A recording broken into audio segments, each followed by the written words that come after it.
Approaching 6:50 here this Thursday, our Smart Start headlines happening today. A plea hearing is on the docket for Michelle Marini. You'll recall she is that former deputy supervisor in Greece accused of stealing town resources to use for her family's home renovations. She was indicted last summer, charged with corrupting the government, grand larceny, and official misconduct.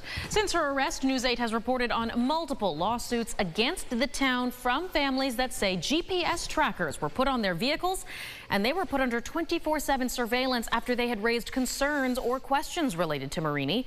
Prosecutors say that the charges span from March 2022 through 2024 and linked to her involvement with the development and construction of the Greece Community and Senior Center. Marini previously pled not guilty to all counts, but she'll be due in court today at 10 a.m. Another big case in court today. Arrest and charge is expected to be announced now more than 2 months after the prison beating death of Robert Brooks.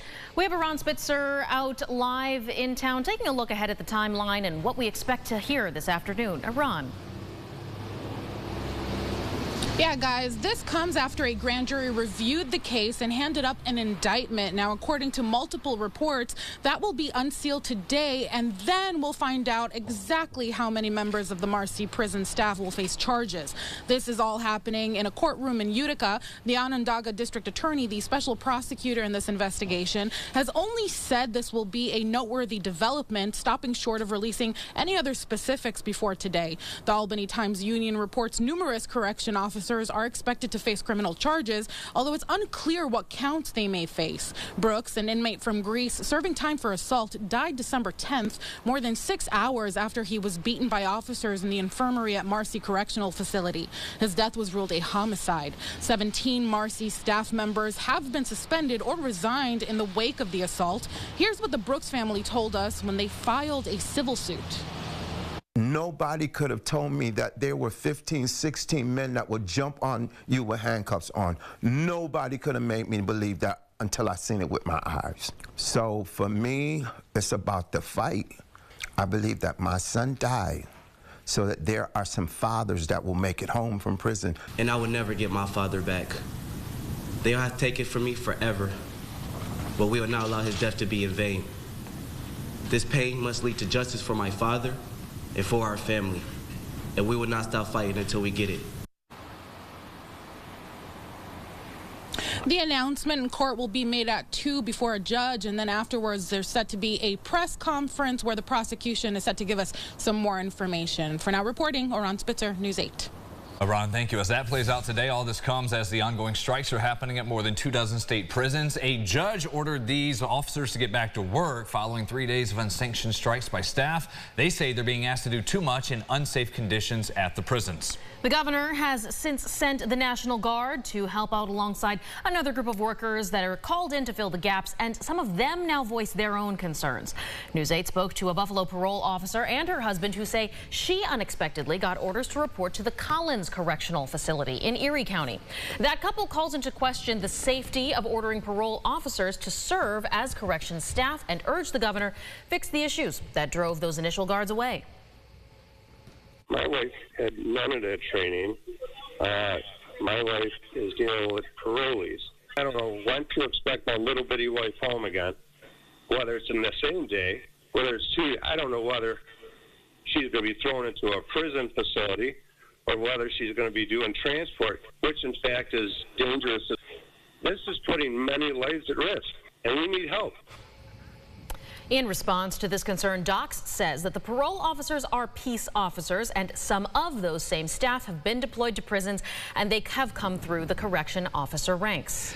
Tonight, a formal reprimand or censure and other action against Irondequoit Town Supervisor Andre Evans, all the focus of a special board meeting. He is accused of sexually harassing and intimidating employees. He's addressed this before, including a statement apologizing if his words were, quote, heard in either a diminishing or inappropriate way by anyone. The board wants him gone, to resign. Evans, who was elected in 2023 as the town's first black supervisor, says he plans to stay in the role, even running for re-election.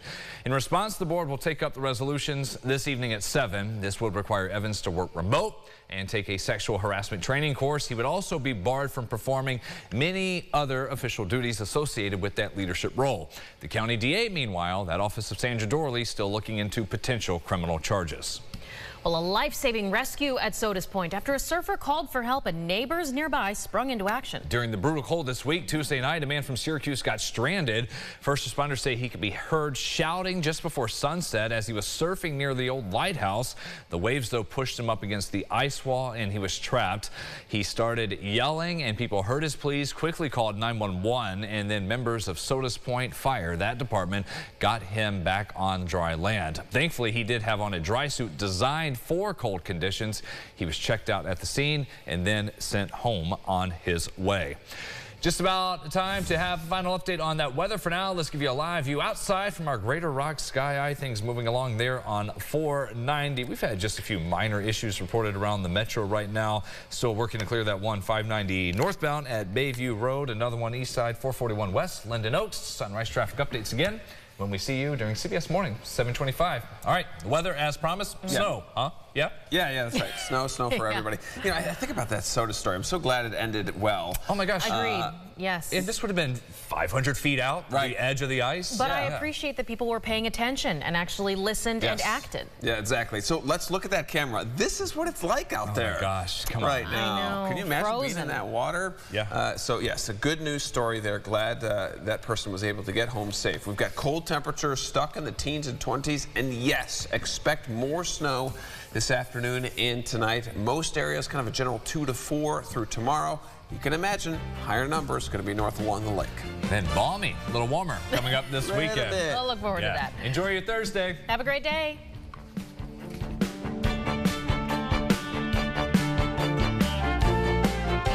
Follow News 8 wherever you are on RochesterFirst.com, Facebook, X, and on our app for news and weather.